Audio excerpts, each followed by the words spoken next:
Hey yo, what is groovy? What is good? It's your boy Papa Capes, and we are back with another Raid Shadow Legends video. And today, I was looking at my account and I realized there are three main champs who are doing so much work for me right now. And I figured, why not talk about them? So this is not going to be a champion tier list. This is not going to be top 10 best champs. However, what this is going to be is three champions on my account who initially I never thought would carry as hard as they do in as many different types of content as they do. And then I'll also throw in one champion who I thought was going to do way more than what they are doing, and I just haven't even used them as yet. So keep in mind, like I said, yes, okay, cool, we're still on an early-ish account. Not early game, we've segued into the mid-game, in my opinion. Additional context, it's still me figuring things out. So there could be so many champs on my account that are a lot better than what I think they are, and I just don't have the knowledge to apply to them to make them as great as they could possibly be. But this is my perspective, my experience. Let's go into the first champion on the list. I figured why not start with an epic? And for me, the epic that's been doing the work on my account is Uugo. Uugo is absolutely amazing. I've been using her since the first week of my account. She was one of the champions that I got with the link that I started with back when I started. And ironically, I also had to go. Sadly, for those of you that remember, I used to go as food in the first week of my account before I knew that to-go was actually an absolute beast. But let's not linger in the past and let's focus on the current. I'm going to touch on her skill set very briefly. Uugo is fully booked. She's also fully mastered, and she's got cruelty on as a blessing. So yeah, let's talk about it. She's got 3-star awakened. Her A1 attacks one enemy, has a 35% chance of placing a leech debuff for 2 turns. The chance increases by 5% for each alive enemy. Her A2, which one of my homies Siki calls the Uugo tech, attacks all enemies, has a 75% chance of placing a 60% decreased defense debuff for 2 turns. However, we have booked that to 100%, so that's phenomenal. Also, has a 50% chance of placing a block buffs debuff for 2 turns. The chance of placing the block buffs debuffs increases by 5% for each enemy alive. That is possibly one of my favorite things about Uugo that has a big impact on my arena team, as like I said, I've speed tuned my arena team, which we'll get into where I use Uugo, but then also a A3 that has come in clutch so many times for me on this account. She's the last one alive, whether it be arena, whether it be in PvE content, and she just puts on a block damage and revives the entire team. So she's clutched up with this skill, with this ability, so many times, more than I can count. To get into it, it removes all heal reduction debuffs from all allies, then removes one random debuff from all allies, then heals all allies by 20% of this champion's max HP. If all allies are dead, revives them with 50% HP, then fills their turn meters by 50% instead. And that's on a 4-turn cooldown. So her passive is places a 30% increased speed buff and a block damage buff on herself for 1 turn whenever she's the last living champion on the battlefield. And that is where the clutch just comes through, which is absolutely phenomenal. The relic I have equipped is the Journal of Necrotis, and then her build, as you can see over here, we've got her at almost 50k HP, got her at almost 2.5k attack, 4k defense, 249 speed, 34% crit rate, 142% crit damage, 245 resistance, almost 350 accuracy. So that's the build that we've got, and we've got it in a mixture of Stone Skin, Protection, Righteous, Pinpoint, and Chronophage. One of my favorite things about Uugo is consistency. She is so consistent in what it is that she does, and I use her in so much content. And like I mentioned, one of the main areas of content that I use her in is arena. I'm just going to go to the first team over here, and I'll do it in manual so that we can check it out. So like I said, they speed tuned. Artur comes through with the strengthen, and then Uugo's A2 comes through, bang, decrease defense, block debuffs, and then Mikey will come with his A3, and Glaicad will try and finish it up. Artak didn't really die, but Artur will come through and finish that off. She just enables. Uugo is such an enabler for her partnered nukers to execute flawlessly. And that's one of the things I love about Uugo. But she's also part of my Hydra team for that block debuffs, so it's absolutely phenomenal. So yeah, to sum it up, you've seen that I use it in arena. I also use it in live arena. And is live arena currently open? It is currently open. So yeah, the nice thing about using Uugo in live arena is the fact that she never gets banned. I can count on one hand the amount of times that she's been banned. Other than that, she's like a concrete pick in live arena, so that makes it absolutely phenomenal. I don't use her in my clan boss team anymore. I still use her in Doom Tower. I use her wherever I can in Curse City.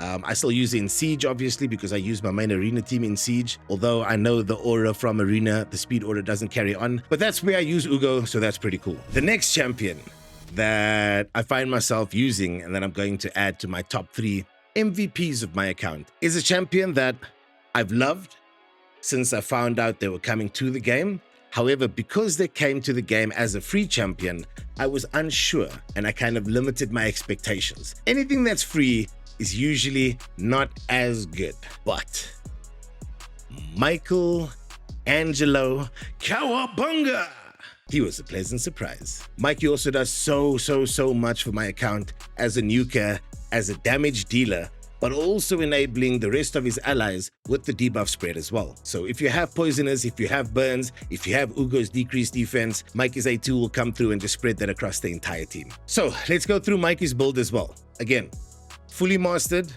and as far as I recall, fully booked as well. Yes, indeed. He's got the Thunderbolt Spear on. I used to have him in the Talon, but then I recently changed to the Thunderbolt Spear. Let's go through his kit real quick for those of you that don't know.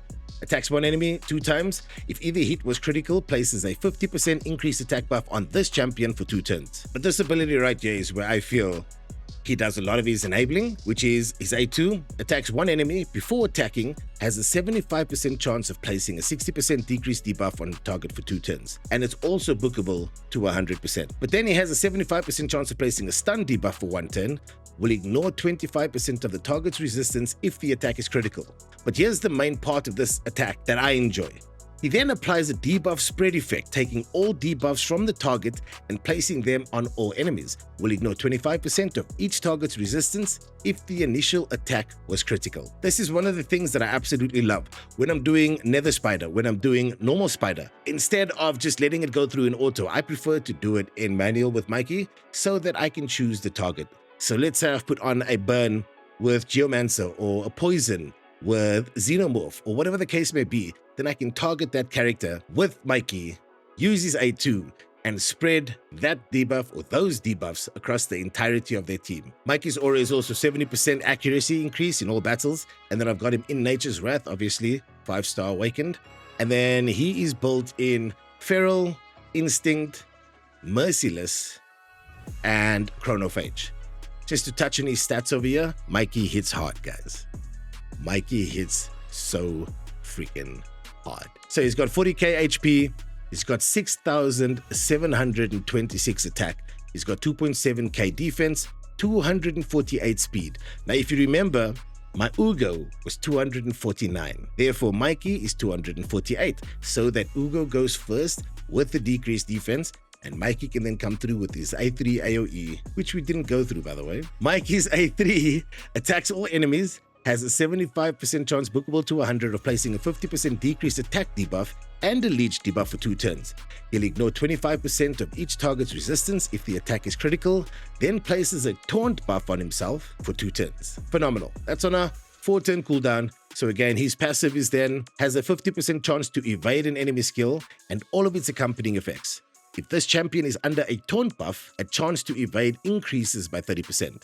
Whenever Leo, Donnie, Mikey, and Raphael attack, this champion joins the attack. Active effect places a shield buff equal to 300% of this champion's attack on himself for 1 turn when they receive a hit. That is his passive and that is his A3. And then to get back to his kit, like we said, we were on speed, talking about Uugo, obviously, slightly over crit, but that's fine. We've got 267% crit damage and 261 resistance and 230 accuracy. Mikey is used in all of the content. Let me not say all. Let me say Mikey is used in most of the content. So as you can see, Mikey is also being used in my clan boss team. I use Mikey in my Doom Tower team. I use Mikey when I can in Curse City. He's just one of those MVPs on my account that carries my account everywhere we go. He's in my Magma Dragon team on floor 60 of normal Doom Tower. Let's move on to the 3rd champion. This one is quite a surprise. I thought it might be somebody other than who it is. But the 3rd champion that has absolutely impacted my account, and I would easily say is an MVP on this account is Glaicad of the Meltwater. I find what Glaicad adds to my roster that wasn't there before I pulled him is a safety net. He's also super consistent, a support champion from the Sylvan Watchers, and yes, okay, cool. Uugo, she can revive the entire team if she's the last one alive, whereas Glaicad just revives the entire team because he can. His revives are so solid, so consistent that it, like I said, a safety net. It just ensures that my runs don't fail in PvE content. He's also come in and enabled me to run more difficult content that I was otherwise gate-kept behind, or content that was just slightly too difficult for Rector's revives to come through clutch or Artor's revives to come through. He came through and just gave me like a guarantee that I'll make it through that content. So to sum it all up, Glaicad's literally the reason my runs do not fall apart in most PvE content that I use him in. Go through his kit briefly. Fully mastered. He's got Brimstone on him, and this is one of the biggest things that allow for him to impact my account the way it does, is that increase ally speed in all battles by 19%. He's also in the Journal of Necrotos, and then he is currently at 75k HP, 2.5k attack, 3.5k defense, 216 speed, 50% crit rate, 125% crit damage, 121 resistance, which is very low, and 262 accuracy, which is also not really decent. Whew, that's an eye-opener. Let's go through his kit briefly for those of you that don't know what Glaicad brings to the table. Also fully booked. His A1 attacks one enemy 2 times. Each hit has a 35% chance of placing a freeze debuff for 1 turn. If the target has 50% HP or less, this debuff cannot be resisted. His A2 places a 50% increased attack buff on all allies for 2 turns. Also has an 80% chance to place a perfect veil buff on all allies except this champion for 2 turns, bookable to 100%. His A2 is one of the most important things. It helps in Chimera with the Chimera trials as well, but that increased attack, because I do not use Artor outside of Arena. So this increased attack comes through clutch phenomenally well. And then the perfect veil just enables so many champions as well. But here's the big one. His A3 revives all dead allies with 40% HP and 25% turn meter. He then also places a 50% increased accuracy buff and a 60% increased defense buff on all allies for 3 turns. These buffs will be placed even if not a single champion or ally on his team was revived. If no allies were revived by the skill, it then grants Glaicad an extra turn. His passive is allies under a perfect veil buff placed by this champion deal 10% more damage. Allies under a perfect veil buff placed by this champion deal an additional 10% damage to enemies under veil or perfect veil buffs. He came through clutch. He came through when I needed him the most, and he was also my first support from Sylvan Watchers. Obviously, Lemon Nisi was my first ever Sylvan Watcher, but then Glaicad came through as my first Sylvan Watcher support, and then I realized, Sylvan Watchers actually have some madness in their support. Then Grand Oak Padre also came through as a support champion from Sylvan Watchers, and he's also absolutely phenomenal. However, didn't make my list. I do not use Glaicad in my arena teams. However, when it comes to Clan Boss, he's being used as not only my speed lead, but also an enabler, a support champion, as you can see there. When it comes to Doom Tower, Glaicad is used throughout all my Doom Tower runs. When it comes to Chimera, Glaicad is being used. As you can see here, Papa Capes' team, Mike is there as well. I think the only place I don't use him is in Hydra. Not 100% sure. No, I do use him in Hydra. So again, Curse City, when accessible, he's being used. He's just allowed for me to make it through content that was previously not accessible to me. Whether that be hard dungeon modes, whether that be faction wars. I think a Sylvan Watching factions, almost finished. 2 stars away, which is stage 21 that I haven't 3-starred as yet. So that is where we are.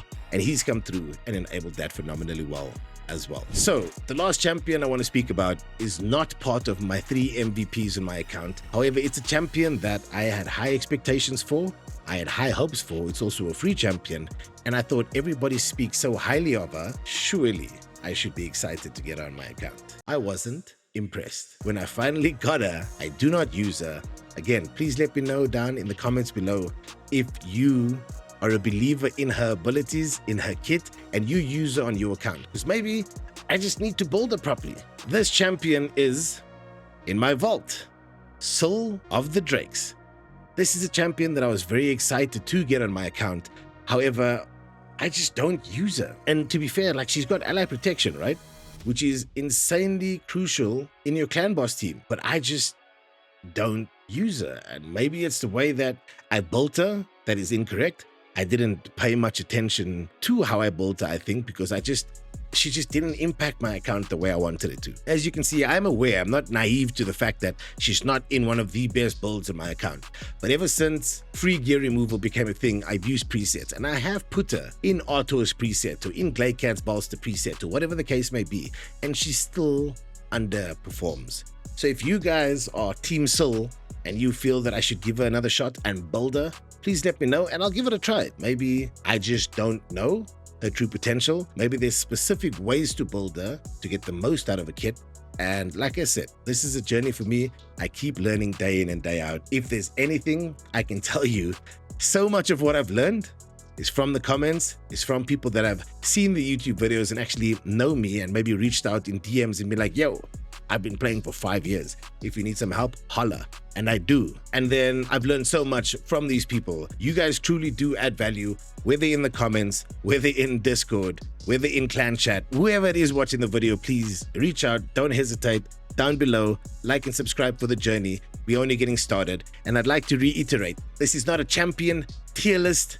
This is my favorite champions on my account that have impacted my account and that I will happily give the title of MVP to. Happiness is a choice. Kindness is free. Leave your mark, yo. Peace out.